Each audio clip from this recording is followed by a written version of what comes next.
Gaza से Hormuz तक तनाव बढ़ चुका है। इजराइल ने ट्रंप का प्लान ठुकरा दिया है और हूथियों का हमला और ईरान का बड़ा फैसला अब सामने आया है। नमस्कार, आप देख रहे हैं न्यूज़ 18 का डिजिटल प्लेटफॉर्म और मैं हूं आपके साथ सृष्टि शेखर।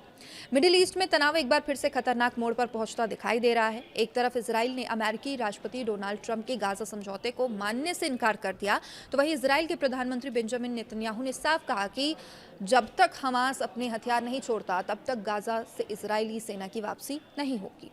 दूसरी तरफ यमन में ईरान समर्थित हूती विद्रोहियों ने लाल सागर के तट पर एक बहुत महत्वपूर्ण बंदरगाह को निशाना बनाया।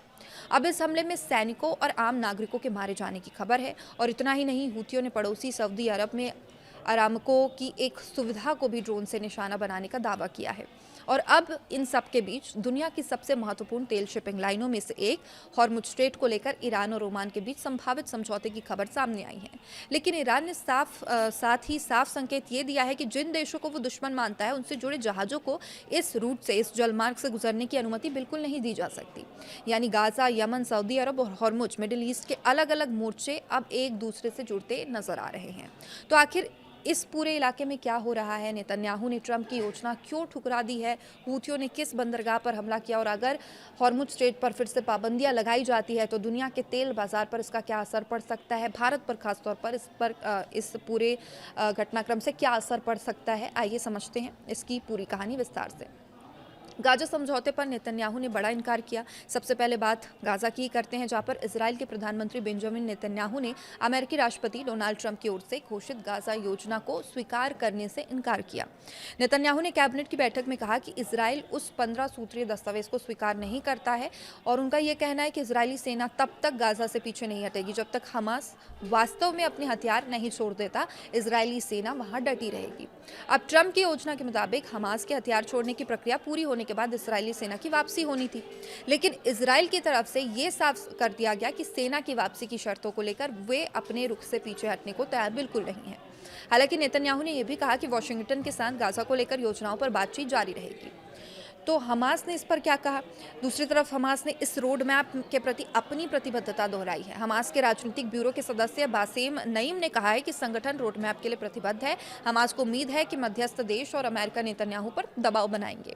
अब इस पूरे घटनाक्रम में ऐसे समय पर यह घटनाक्रम सामने आया जब इजराइल की घरेलू राजनीति भी तनावपूर्ण बनी हुई है। 27 अक्टूबर को होने वाले अगले चुनाव से पहले नेतन्याहू पर राजनीतिक दबाव बढ़ रहा है। तो याद रहे, 7 अक्टूबर 2023 को हमास के नेतृत्व में इजराइल पर हुए हमले के बाद गाजा में युद्ध शुरू हुआ था। फिलहाल एक नाजुक युद्ध विराम जरूर लगा हुआ है, सीज फायर जरूर देखने को मिल रहा है, लेकिन अभी भी जो दोनों पक्ष हैं उनके बीच कई बड़े मुद्दे हैं जिसे लेकर समझौता नहीं हुआ है और ये मुद्दे अनसुलझे अभी भी नजर आ रहे हैं। अब हूथियों ने लाल सागर के बंदरगाह पर हमला किया। यमन की तरफ अगर बढ़े तो ईरान समर्थित हूती विद्रोहियों ने लाल सागर के तट पर स्थित मोखा बंदरगाह को निशाना बनाया।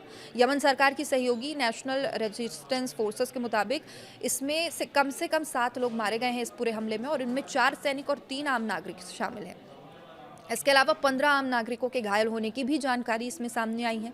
यमन के अधिकारियों के अनुसार हूतियों के मिसाइलों और ड्रोन का इस्तेमाल किया गया है। हमले में बंदरगाह की इमारतों और घाटों को नुकसान पहुंचा है और इसके अलावा वहां रखे व्यापारिक सामान और खाद्य सामग्री को भी नुकसान होने की बात कही गई है।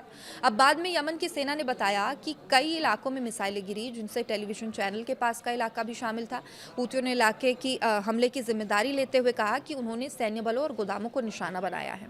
मोखा बंदरगाह इसलिए भी महत्वपूर्ण है क्योंकि ये अंतर्राष्ट्रीय स्तर पर मान्यता प्राप्त यमनी सरकार के नियंत्रण में है और उन जहाज़ों के लिए तैयार किया गया है जो हूतियों के कब्जे वाले होदेइदा बंदरगाह से बचकर निकलना चाहते हैं। अब सऊदी अरब में अरामको की सुविधा पर भी हमला हुआ है। यमन के बाद अब नज़र सऊदी अरब पर अगर डालें तो हूती सैन्य प्रवक्ता यहाँ पर याहिया सरी ने यह दावा किया है कि सऊदी शहर जाजान में अरामको की एक रिफाइनरी सुविधा को ड्रोन से निशाना बनाया गया। हूतियों का कहना है कि यह हमला यमन के हज्जा और सादा प्रांतों के ऊपर सऊदी ड्रोन की गतिविधियों के जवाब में किया गया है। सऊदी ऊर्जा मंत्रालय के अरामको की एक सुविधा में आग लगने की पुष्टि भी हुई है। हालांकि किसी के हताहत होने की यहाँ से कोई जानकारी नहीं है। मंत्रालय ने आग लगने की वजह स्पष्ट नहीं की। इन घटनाओं ने यमन में एक बार फिर बड़े संघर्ष की आशंकाओं को बढ़ा दी है। अब 2022 के समझौते के बाद वहाँ हिंसा में अपेक्षाकृत कमी आई थी, लेकिन हालिया घटनाएं अब इस शांति के लिए नई चुनौती बन सकती है। अब सबसे महत्वपूर्ण मुद्दा स्ट्रेट ऑफ हॉर्मुज का है।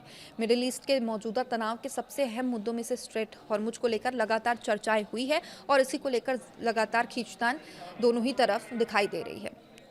और ईरान और ओमान दोनों इस रणनीतिक जलमार्ग के आसपास ही स्थित हैं और दोनों देशों के बीच एक संभावित अंतरिम समझौते पर बातचीत की खबरें सामने आई हैं। अब रिपोर्ट्स की माने तो इस समझौते के तहत समुद्री मार्ग को फिर से खोलने की व्यवस्था की जा सकती है। जहाज ईरान की तरफ से प्रवेश करेंगे और ओमान की तरफ से बाहर निकलेंगे। अंतरिम व्यवस्था के दौरान जहाजों में कोई शुल्क उनसे नहीं लिया जाएगा, टोल टैक्स नहीं लिया जाएगा। बताया जा रहा है कि संभावित समझौते को खाड़ी सहयोग परिषद यानी कि जीसीसी के सदस्यों का समर्थन भी हासिल है। हालांकि इस समझौते में अंतिम शर्त में बदलाव संभव है और लेकिन ईरान ने ये जो बड़ी शर्त रखी है ईरान की तरफ से, सबसे महत्वपूर्ण संकेत ये है कि सभी जहाजों को इस जलमार्ग से गुजरने की अनुमति नहीं है। मतलब अगर समझौता हुआ भी तो सभी जहाज नहीं गुजरेंगे। ईरानी संसद की राष्ट्रीय सुरक्षा समिति ने हॉर्मुज स्ट्रेट के प्रबंधन को लेकर योजना की सामान्य रूपरेखा को मंजूरी दी है। ईरानी अधिकारियों के मुताबिक जिन देशों ने ईरान को नुकसान पहुंचाया उनके जहाज की आवाजाही पर यहां प्रतिबंध जारी रह सकता है। अब ईरानी मीडिया में अमेरिका और इसराइल को लेकर दुश्मन देशों में शामिल बताया गया है जिस पर ईरान पाबंदियां लगा सकता है। ईरान के विदेश मंत्री अब्बास अरागची ने भी कहा है कि ओमान के साथ समुद्री मार्गों को लेकर बातचीत अंतिम चरण में है, लेकिन इसका मतलब ये नहीं है कि हॉर्मुज स्ट्रेट पूरी तरह खुल गया है। ईरान का कहना है कि इसके लिए कई शर्तों को पूरा करना होगा और अब अमेरिका के सामने ईरान की कुछ मांगे हैं। ईरान के सर्वोच्च राष्ट्रीय सुरक्षा परिषद ने अमेरिका से कई मांगे रखी है। इनमें अमेरिका द्वारा भविष्य में ईरान को धमकी नहीं देने, ईरान और उनके सहयोगी के खिलाफ युद्ध खत्म करने, ईरानी बंदरगाहों से नौसैनिक नाकेबंदी हटाने और क्षेत्र में अमेरिकी सेना की वापसी जैसी मांगे शामिल हैं। अब इसके अलावा ईरान ने युद्ध से हुए नुकसान की भरपाई, प्रतिबंध हटाने और रोकी गई संपत्तियों को बिना शर्त जारी करने की मांग की है। यानी हॉर्मुज का मुद्दा सिर्फ समुद्री यातायात का नहीं, इसके पीछे अमेरिका ईरान के बीच चल रहा एक व्यापक राजनीतिक और सैन्य तनाव भी जुड़ा हुआ है। 53 कमर्शियल जहाजों ने अपना रास्ता इस बीच बदल लिया है। अमेरिका सेंट्रल कमांड के मुताबिक अमेरिकी नाकेबंदी के कारण 53 कमर्शियल जहाजों को अपना रास्ता बदलना पड़ा है और इसके अलावा 2 जहाजों के संचालन पर असर पड़ा है और 2 जहाजों पर अमेरिकी बलों के सवार होने की जानकारी भी सामने आई है। तो अगर हॉर्मुज स्ट्रेट में लंबे समय तक यही तनाव बना रहा तो इसका असर सिर्फ मिडिल ईस्ट तक सीमित नहीं रहेगा। ये दुनिया की ऊर्जा आपूर्ति, वैश्विक शिपिंग पर भी असर डाल सकता है क्योंकि ये जलमार्ग तेल और प्राकृतिक गैस की वैश्विक सप्लाई के लिए बेहद महत्वपूर्ण है। तो पेंटागन हथियारों का उत्पादन अब बढ़ाना चाहता है और इस पूरे जो संघर्ष है इसमें का असर अमेरिकी सैन्य तैयारियों पर भी दिखाई दे रहा है। पेंटागन के जो प्रवक्ता है शॉन पार्नेल, उनका कहना है कि अमेरिका रक्षा विभाग गोला बारूद की खरीद बढ़ाने पर ध्यान दे रहा है ताकि सैनिकों को ज़रूरत और खतरे के हिसाब से तेज़ी से हथियार उपलब्ध कराए जा सके। अब एक नए विश्लेषण में यह भी दावा किया गया कि ईरान के साथ संघर्ष में अमेरिका एडवांस मिसाइल इंटरसेप्टर के भंडार पर दबाव बढ़ा रहा है।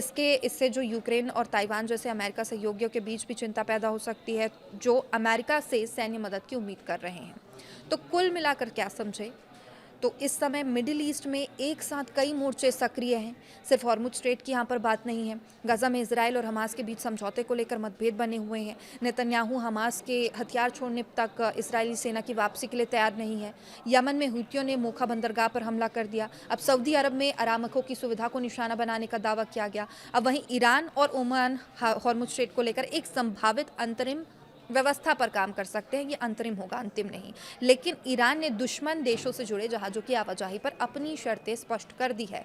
तो सबसे बड़ा सवाल यही है कि क्या गाजा में युद्ध विराम कायम रह पाएगा, क्या यमन में फिर से गृह युद्ध भड़क सकता है और क्या स्ट्रेट ऑफ हॉर्मुज को लेकर ईरान और अमेरिका के बीच कोई समझौता बन पाएगा, बैठ पाएगा, रास्ता निकल पाएगा। क्योंकि अगर हॉर्मुज में तनाव लंबा खिंचता है तो इसका असर अभी भी देखने को मिल रहा है। मिडिल ईस्ट पर नहीं बल्कि पूरी दुनिया भर में ऊर्जा आपूर्ति, तेल की कीमतों, वैश्विक अर्थव्यवस्था पर पड़ रहा है। आने वाले दिनों में इन सभी मोर्चे पर होने वाले फैसले बेहद अहम रहने वाले हैं। फिलहाल हमारी नज़र लगातार हर अपडेट पर है। आप देखते रहिए न्यूज़ 18। नमस्कार।